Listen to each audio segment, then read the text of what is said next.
lesson 12.2. This is from Go Math.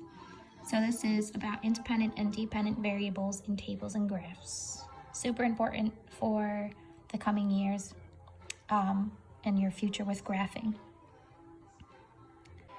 So the first way that we're going to work on identifying independent and dependent variables is from a table. So when we're talking about these, basically what we want to think about is which one of the variables that we're looking at depends on the other. So there's always going to be two when we're graphing. We have an x and a y. Whatever the x is always going to be your dependent variable, and the y is always your independent variable. But sometimes you're not told which one is x and which one is y. So then it's up to you to decide which one is which. So the best way to do that is to think about it, think through it conceptually. So in this case, what we have is a freight train that's moving at a constant speed. The distance, y in miles, that the train has traveled after x hours is shown in the table. So you have to decide which one depends on the other. So does the time that you travel depend on the distance that you've traveled? Or does the distance that you've traveled depend on how long you've been traveling? Right? So in this case, the distance that you've traveled depends on how long you've been traveling. One thing that you want to write down is that any measurement of time is always your independent variable, And that's because time is a constant. Everything that we measure over time is depending on the amount of time that's passed. So that means anytime you have a variable that has any kind of measurement of time, that's going to always be your independent variable. So let's write that on the side somewhere. Any measure of time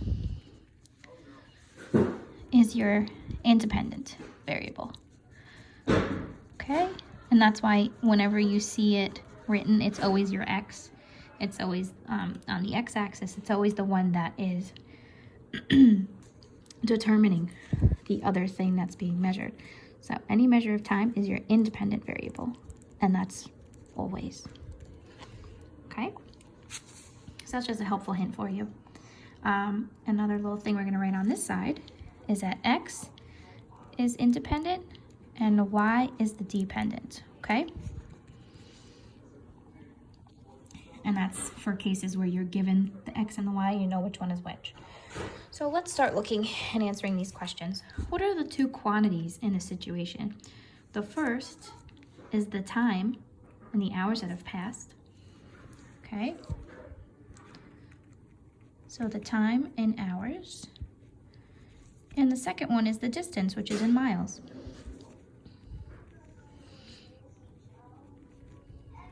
Okay? So which one of the quantities depends on the other? We already decided which one it was. We're saying the distance depends on the time, which is true. The number of miles that you've traveled is going to depend on how long you've been traveling if you're going at a constant speed. So the distance depends on the time. Okay? So what's our independent variable? In this case, it's going to be the time. I'm not sure why there's no line here. And the dependent is going to be the distance. And again, I'm giving you some tricks here that if you see them, you can use them. Any measure of time is always going to be the independent variable. So if they tell you it's minutes, it's seconds, days that have passed by, anything like that, if it's a measurement of time, that's going to be your independent variable. If they give you x and y, x is always the independent and y is always the dependent. Okay, so let's look at the next one. In the second activity, we're looking at identifying independent and dependent variables from a graph. So you can use the same tricks that I've given you. On the graph, it's actually much easier to identify because the x is always your independent variable, like I told you.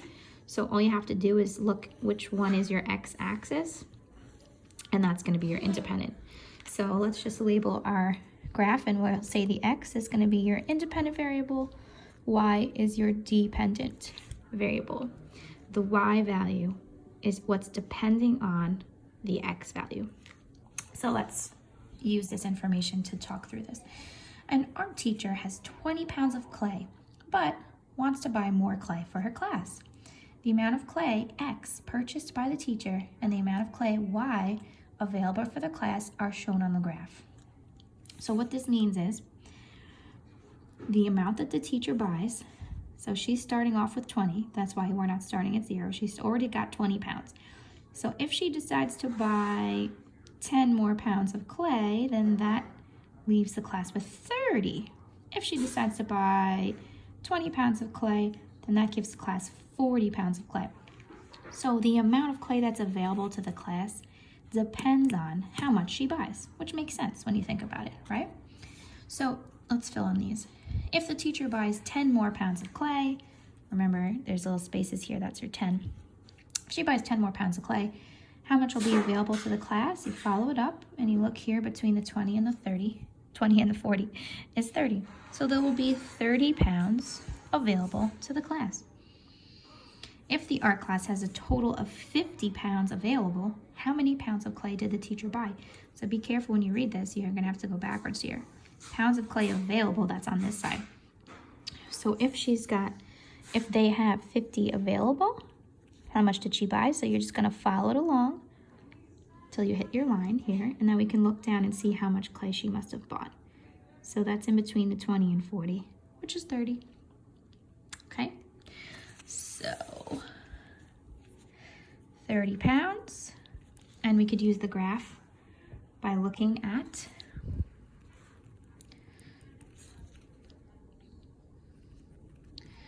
the Y value, 50, which is what we did here. We looked at where the Y value was 50. We followed it over to the line, and we followed it down to the corresponding X value.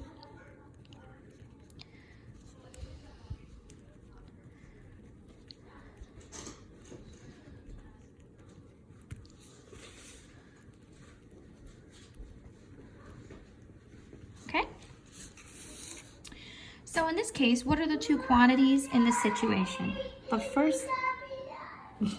first one is the clay that the teacher buys in pounds, okay? So the clay the teacher bought. And then the second quantity is the clay that's available to the class.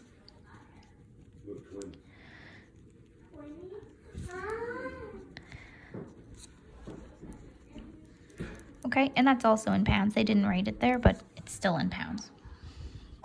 So which one of the quantities depends on the other? Well, the clay that's available depends on how much she buys. Okay, so you can determine it 3 different ways. You can determine it by looking at the dependent variable, always relying on the independent variable. You can figure it out by just thinking about it, what makes sense logically. That's what depends on the other, or you can also look at the X and the Y axis, okay? So which one of the quantities depends on the other? The clay available depends on the clay that the teacher bought.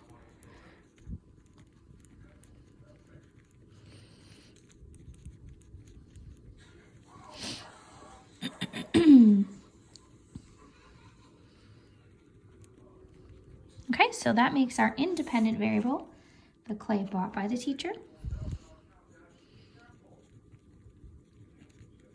And it makes our dependent variable the clay that's available. Okay?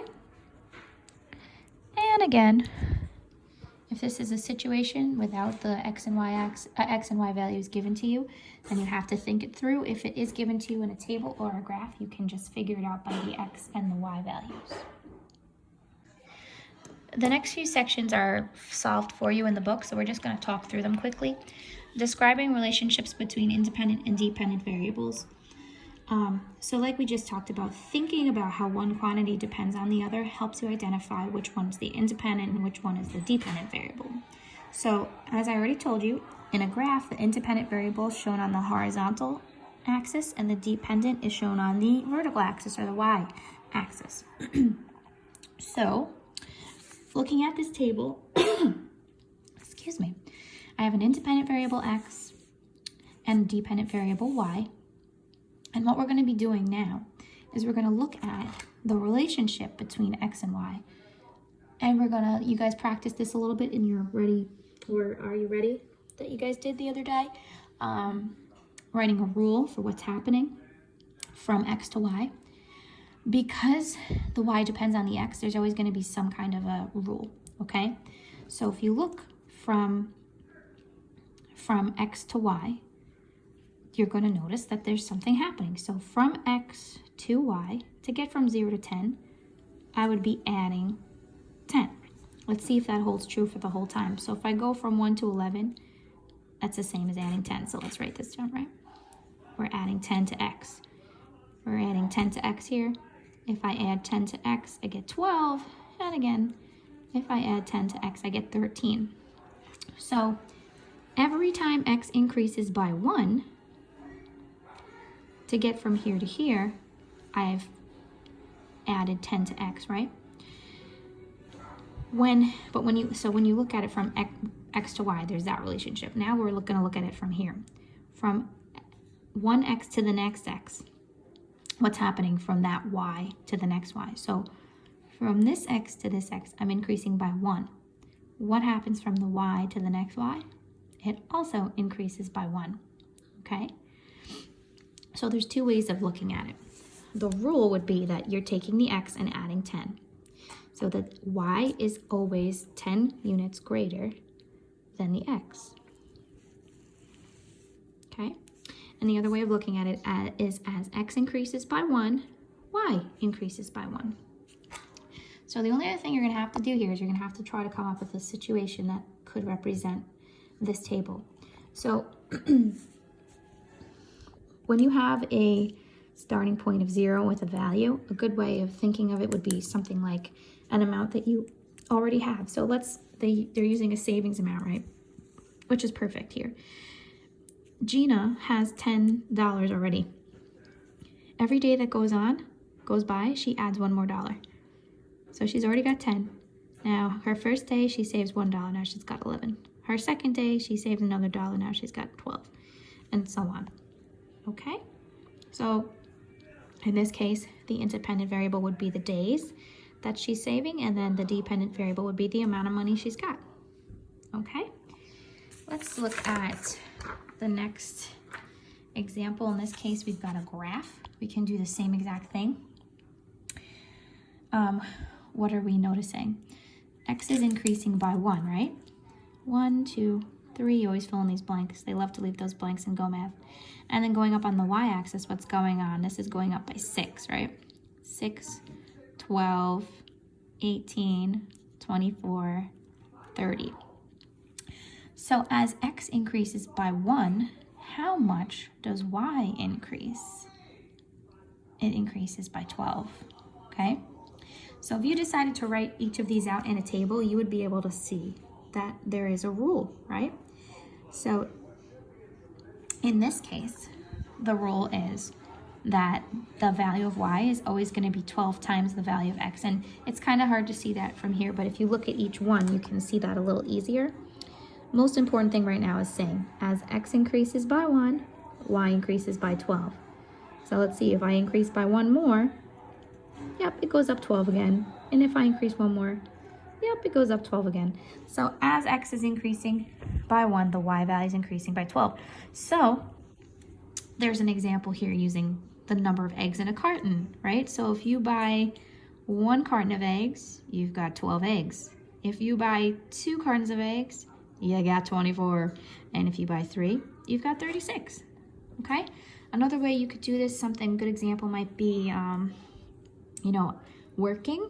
Maybe you're babysitting and you're getting paid $12 an hour. So if you work for 1 hour, you're getting paid $12. If you work for 2 hours, you're getting paid 24. 3 hours, you're getting paid 36. Okay? Just another example for you. So for your turn today, I'm not going to do the pause and let you guys do it because there's just so many possibilities that you could come up with. So I'm just going to give you my own examples, and then you guys can try to think of another one if you want, or you could use the same one as me. So we're going to just do the same exact thing. We're going to look at what relationship is happening here. From X to Y, you can see that the value of Y is going to be 15 more then x, right? To x, we're adding 15 each time. You can see that. But the other way we want to look at it is as x is increasing, what's happening to y? So each time x is increasing, first of all, it's increasing by 1. Okay, so let's write this down somewhere so that we can come up with an idea. As x increases by 1, what's happening to the y? Y, it's also increasing by 1. Okay, so as x increases by 1, y also increases by 1. Okay, so you can think of any kind of situation that you want here to represent it. Like I told you before, whenever we have a starting value of 0 here and there's a number for y, I like to use some kind of a monetary example like before. So you can do the savings example again. You could say, you know, oh, let's do Abby. Abby is $15 and she saves $1 each day. Okay, so we're starting off with the 15. After day 1, now she's got $16. After day 2, now she's got 17, and so on. So in this case, the independent variable would be the number of days that Abby's saving her money. And the dependent variable would be the amount of money that she's saving. Okay? And that's that. So for the second your turn, you have one more table here. And in this case, do I have another one? Yes, I do. In this case, you're starting off with a 0, 0. Okay? So again, take a look and see what's going on. X is increasing by 1. And each time x increases by 1, how much does y increase? In this case, y is going up by 16. Okay? And if you don't see that, you can always just figure it out by doing 32 minus 16 and 48 minus 32. So we're adding 16 here. So as x increases by 1,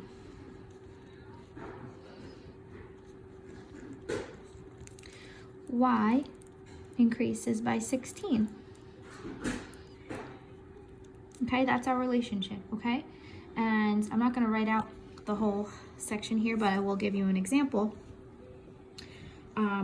We can do, again, getting paid for something, right? Let's say somebody's tutoring, okay, and they are charging $16 each hour. So after 1 hour, they're going to make $16. If they tutor for 2 hours, they're going to make $32, 3 hours, and so on.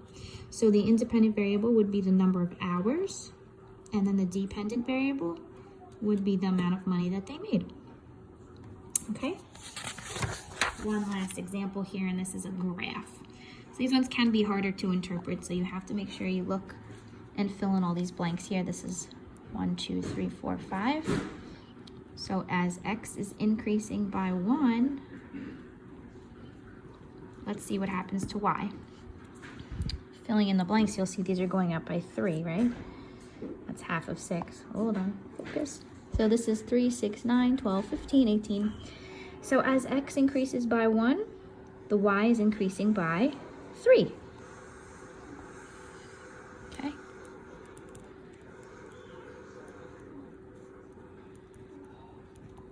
Okay, and you can think of any situation that you want that could represent something increasing by 3. So we can think of anything. You can do money. You can do something that you know comes in 3s. It could be something as simple as, you know, I mean, before we did the carton of eggs with 12 eggs. So it could be anything like that involving 3s. Okay, and whatever you choose, your independent variable is going to be your x, and your dependent variable will be your y. Okay, guys? So that was a pretty hefty lesson, but let me know if you have any questions in the comments on Google Classroom. And on your homework, I don't believe that you have to write your own situation. I can't remember. I have to double check. But if you need any help with that, just leave a comment, and I will do my best to help you. Okay, guys, have fun with this.